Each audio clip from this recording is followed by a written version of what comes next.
प्यारी साध संगत जियो, सर्वप्रथम आप सभी को राधा स्वामी। प्यारी साध संगत जियो, आज हम मेरा मास्टर सीरीज में अध्याय 24 शुरू करने जा रहे हैं, जो है मंच पर संगत के समक्ष बोलने का हुक्म। राधा स्वामी। प्यारी साध संगत जियो, सतगुरु अत्यंत रहस्यपूर्ण ढंग से अपने कार्य क्रियान्वित करते हैं। वे त्रिकालदर्शी होते हैं और सब कुछ जानते हुए भी अनजान बने रहते हैं। उनका प्रत्येक वचन, प्रत्येक मार्गदर्शन और प्रत्येक सलाह एक अद्वितीय पूर्व दर्शन के परिणाम स्वरूप होता है, जिसको समझ पाना एक आम जीव के बस की बात नहीं होती। वे कदम दर कदम अपने रूहानी मिशन की योजनाओं को क्रियान्वित करने के लिए सबसे योग्य जीव को सही जगह और सही स्थान पर खड़ा कर उनसे निर्धारित सेवा का कार्य करवाते हैं। हाजिर में हमारे मन में अनेकों प्रश्न उठते हैं कि सतगुरु ने यह फैसला क्यों लिया, उन्होंने ऐसा करने को क्यों बोला, उन्होंने ये हिदायत क्यों दी। लेकिन यदि हम थोड़ा इंतज़ार करके उनके लिए गए सभी निर्णयों की विवेचना करें तो उनके निर्णय सटीक, महत्वपूर्ण और अत्यधिक हितकारी सिद्ध होते हैं। हुजूर साहिब जी को भी बड़े महाराज जी अक्सर अचानक हुक्म दिया करते थे, जो उस समय विचित्र और आश्चर्यजनक लगते थे। आज इतने वर्षों के बाद हमें समझ आता है कि किस तरह बड़े महाराज जी ने योजनाबद्ध तरीके से हुजूर साहिब को सतगुरु की ड्यूटी संभालने के लिए तैयार किया है। यह घटना 1983 की है, जब हुजूर साहिब को आश्रम में आए हुए केवल 5 वर्ष ही हुए थे। एक दिन दिनोद में सत्संग के दिन बड़े महाराज जी ने हुजूर साहिब को सत्संग शुरू होने से 10 मिनट पहले अपने कमरे में बुलाया और उनसे कहा, जा मास्टर, नीचे संगत बैठी है और मेरा इंतज़ार कर रही है। तू 5 मिनट के लिए स्टेज पर जाकर संगत के सामने बोल और उन्हें संभाल, मैं इतने में आ रहा हूँ। बड़े महाराज जी की यह बात सुनकर हुजूर साहिब दंग रह गए कि मानो उनके पैरों के नीचे से ज़मीन ही खिसक गई हो, क्योंकि हुजूर साहब को तो बचपन से ही जनसभा में भाषण देने से डर लगता था। उन्होंने न तो कभी मंचीय कार्यक्रमों में हिस्सा लिया था, न ही स्कूल या कॉलेज में आयोजित किसी भाषण या संवाद प्रतियोगिता में भागीदारी की थी। वास्तव में वे इस हद तक लोगों के सामने बोलने से कतराते थे कि उन्होंने कक्षा में न कभी पाठ पढ़कर सुनाया था और न ही कविता पढ़कर। वे सब के आगे बोलने से इतना हिचकिचाते थे कि कक्षा में सबसे उज्जवल छात्र होने के बावजूद वे कक्षा के अध्यापक से सवाल पूछे जाने पर उनको उत्तर नहीं देते थे। जब उनको कक्षा में खड़ा करके कोई पढ़ाई से संबंधित सवाल पूछ भी लेता था तो हुजूर साहिब जवाब मालूम होते हुए भी उत्तर देने के बजाय अध्यापक से अपने हाथों पर दंड स्वरूप उनकी छड़ी खाना चुन लेते थे। वो कार्य जिससे हुजूर साहिब हमेशा दूर रहते थे, आज बड़े महाराज जी ने उनके सामने एक विशाल चुनौती के रूप में प्रस्तुत कर दिया था। बड़े महाराज जी के इस अचानक आदेश से हुजूर साहिब एक नैतिक दुविधा में फंसे हुए महसूस कर रहे थे, इसलिए उन्होंने इससे बचने का अंतिम प्रयास किया। उन्होंने बहुत धीमे स्वर में बड़े महाराज जी से पूछा, महाराज जी, मैं संगत के सामने क्या बोलूं? मुझे तो बोलने का कोई अनुभव नहीं है और वैसे भी सत्संग शुरू होने का समय निकट है। कृपया आप ही नीचे आकर संगत को संबोधित करें। बड़े महाराज जी ने उनकी अर्जी तुरंत खारिज कर दी और उनको हुक्म दिया कि नहीं, जाओ नीचे संगत के आगे जाकर बोलो कि महाराज जी अभी थोड़ी देर में आने वाले हैं, सभी अपनी अपनी जगह पर आकर बैठ जाएं और उनके आने तक चुपचाप प्रतीक्षा करें। मास्टर, चाहे 2 लाइन बोलना, पर संगत के सामने तू जाकर बोल। उनके सामने बोलने से कई चीज़ों का पता लगता है और सीखने को भी मिलता है। हुजूर साहिब ने जब यह हुक्म सुना तो मन ही मन सोचा कि अब तो किसी भी तरह पीछा नहीं छुड़ाया जा सकता, यह काम तो करना ही पड़ेगा, क्योंकि अगर यह नहीं किया तो वे गुरु के गुनहगार बन जाएंगे। बड़े भारी मन से हुजूर साहिब स्टेज पर चढ़े और उन्होंने माइक उठाकर संगत की तरफ देखा। उनके सामने करीब 400 से 500 लोग बैठे हुए थे और उनको फिर वही बचपन वाली घबराहट महसूस होने लगी। उन्होंने जैसे तैसे करके हिम्मत जुटाई और वे कंपकंपाते हुए स्वर में बोले, राधा स्वामी साध संगत जी, आप सबसे अनुरोध है कि कृपया शांति से बैठें। अभी थोड़ी ही देर में महाराज जी हमारे बीच होंगे और सत्संग फरमाएंगे। आप सभी से प्रार्थना है कि सत्संग के दौरान शांति बनाए रखें। उस दिन हुजूर साहब को उन 2-3 लाइनों को बोलने में असामान्य समय लग रहा था, क्योंकि वे बोलते समय लगातार अटक रहे थे। उनके बोलने के पश्चात बड़े महाराज जी मंच पर आए और सत्संग का आयोजन किया।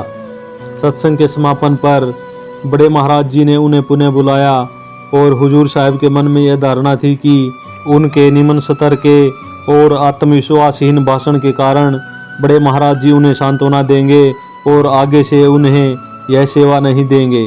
किंतु जब वे बड़े महाराज जी से मिले तो उनकी सोच के विपरीत महाराज जी ने उनकी प्रशंसा की और प्रोत्साहन देते हुए कहा, मास्टर तू तो आज बहुत अच्छा बोला। अब से हर सत्संग से पहले तेरी यही ड्यूटी रहेगी। मेरे नीचे आने से पहले अब तू रोजाना 2 मिनट संगत के आगे बोलना और जाकर उन्हें संभालना। यह सुनकर हुजूर साहेब अचंभित हो गए और वे समझ नहीं पा रहे थे कि क्या घटित हो रहा है। बड़े महाराज जी के उन जैसे एक अनुभवहीन वक्ता को दरबार में प्रस्तुति देने के निर्णय ने उन्हें गहन असमंजस में डाल दिया था। इसके बावजूद उन्होंने अपने सभी आशंकाओं को परे धकेलते हुए बड़े महाराज जी के आदेश को अपनी नई जिम्मेदारी के रूप में पूर्ण आत्मसमर्पण के साथ स्वीकार कर लिया। हुजूर साहब में एक अनूठा गुण था। एक बार जब उन्हें कोई जिम्मेदारी सौंपी जाती तो वे उसे उत्कृष्टता के साथ निभाने के लिए अपनी पूरी ऊर्जा और शक्ति लगा देते थे। उन्हें स्वयं को सुधारने का एक अदम्य उत्साह था और वे तब तक नहीं रुकते थे जब तक किसी कार्य में सिद्धि नहीं प्राप्त कर लेते। इस बार भी वही हुआ। गुरु के हुक्म मिलने के बाद हुजूर साहिब जी ने कभी पीछे मुड़कर नहीं देखा। उन्होंने अपनी हिचकिचाहट और शर्म को किनारे कर दिया और इसके बाद जब भी वे मंच पर संगत के सामने आते तो प्रत्येक बार और अधिक आत्मविश्वास से भरपूर भाषण देने की दिशा में प्रयासरत रहते थे। प्यारी साध संगत जियो, हुजूर साहब ने इस ड्यूटी में अपने मन को इस प्रकार समर्पित कर दिया कि कुछ ही दिनों में उनके संबोधन अब सुरक्षितता से भरपूर आत्मविश्वास की प्रस्तुति करने लग गए। उनकी आवाज़ इतनी प्रबल और कड़क हो गई कि वो संगत को अकेले ही बिना माइक के भी नियंत्रित करने लगे। उनकी आवाज़ में इतनी ऊर्जा और कशिश महसूस होती थी कि जब सत्संग हॉल में वे बोलना शुरू करते थे तो हजारों की भीड़ अपनी सारी चहल पहल छोड़कर तुरंत स्टेज के पास उनको सुनने चली आती थी। धीरे धीरे हुजूर साहिब एक बहुत ही कुशल वक्ता बन गए थे। जैसे जैसे समय बीतता गया हुजूर महाराज जी की सत्संग के प्रति समझ और ज्ञान में वृद्धि होती गई। कुछ समय बाद हुजूर साहिब ने सत्संग से पहले संगत को दिशा निर्देशों के साथ साथ सत्संग का गुणगान और गुरु का महिमा मंडन भी संगत के समक्ष साझा करना आरंभ किया।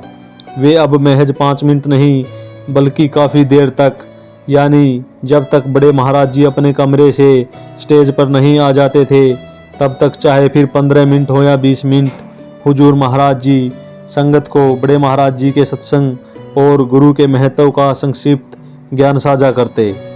उनके संक्षिप्त भाषणों के कारण वे कुशलतापूर्वक सत्संग हॉल में एक उत्तम वातावरण सर्जित कर देते थे, जो कि बड़े महाराज जी के सत्संग की शुरुआत से पहले एक पूर्व सूचक की भूमिका निभाता था।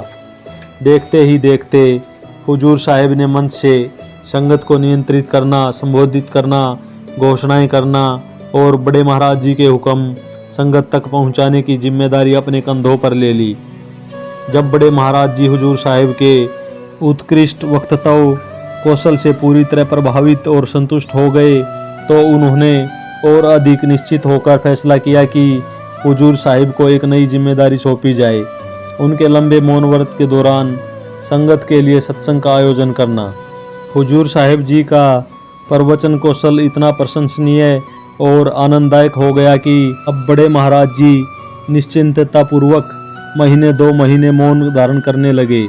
जब भी संगत उनके व्रत के दौरान आश्रम में दर्शन करने के लिए एकत्रित होती तो वे हुजूर साहिब को सबके सामने खड़ा कर देते थे और उनसे किसी भी महत्वपूर्ण वाणी का पाठ करने और संगत को उसका अर्थ समझाने के लिए कहते थे। इस दौरान बड़े महाराज जी अपने सिंहासन पर बैठकर चुपचाप हुजूर साहिब के सत्संग विवरण सुनते थे। यदि बड़े महाराज जी को लगता कि हुजूर साहिब किसी वाणी का अर्थ सही से नहीं समझा पा रहे हैं तो वे हाथ से ताली बजाकर उन्हें दूसरी वाणी पर सत्संग करने का संकेत करते थे। बड़े महाराज जी अक्सर साल के अंतिम महीने में मौन व्रत धारण करते थे और उसे बसंत पंचमी के दिन अंटा आश्रम में समाप्त करते थे। बसंत पंचमी के दिन एक भव्य सत्संग का आयोजन होता था जिसमें बड़े महाराज जी अपना मौन व्रत खोलकर संगत पर सत्संग की अमृत वर्षा करते थे और संगत के लगभग 2 महीनों के इंतजार की तपन को अपने अनमोल वचनों के माध्यम से शांत करते थे। इस अत्यंत पावन अवसर का हिस्सा बनने के लिए संगत अंटा आश्रम में 3 दिन पहले ही आ जाती थी। यह 3 दिन का आयोजन सारे सत्संगी मिलकर बड़े महाराज जी के सानिध्य में एक विशाल त्योहार के रूप में मनाते थे।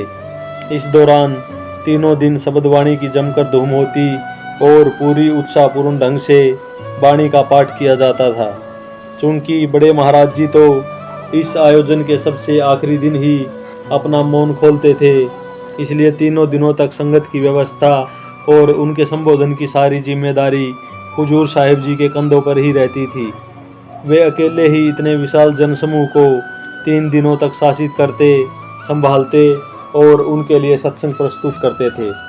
यदि किसी कारणवश उन्हें इस 3 दिनों के दौरान कहीं निजी या पेशेवर कार्य से आश्रम के बाहर जाना पड़ जाता था तो आश्रम के मुख्य प्रबंधक यही सोचकर तनाव में आ जाते थे कि उनकी अनुपस्थिति में इस विशाल सभा का संचालन कौन करेगा।